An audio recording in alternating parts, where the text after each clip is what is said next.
ถึงคิดแต่ไม่ถึงเธอคิดแต่ไม่ถึงคิดแต่ไม่ถึงเธอจะรู้บ้างไหมว่ามีใครจนทุกข์ทรมานอยากรู้เพียงว่าความคิดถึงของเธอกับฉันมันเท่ากันหรือเปล่าถามจริงๆว่าใจเธอเปลี่ยนไปหรือเปล่า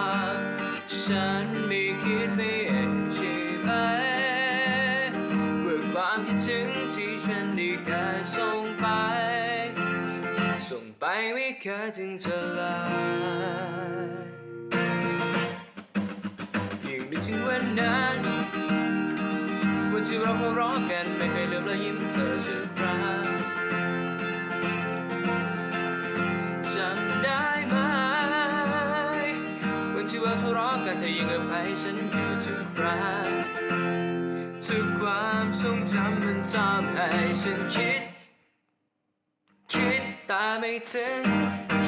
คิดแต่ไม่ถึงเธอคิดแต่ไม่ถึงคิดแต่ไม่ถึงเธอรู้บ้างไหมว่ามีใครจนทุกข์ทรมานอยากรู้เพียงว่าความคิดถึงของเธอกับฉันมันเท่ากันหรือเปล่าถามจริงๆว่าใจเธอเปลี่ยนไปหรือเปล่าฉันไม่คิดไม่เองใช่ไหมความคิดถึงที่ฉันได้เคยส่งไป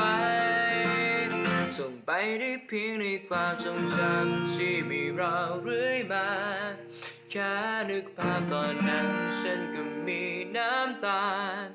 รู้บ้างไหมว่าเจ็บแค่ไหนว่าความคิดถึงที่ฉันได้เคยส่งไปไม่เคยถึงเธอเลย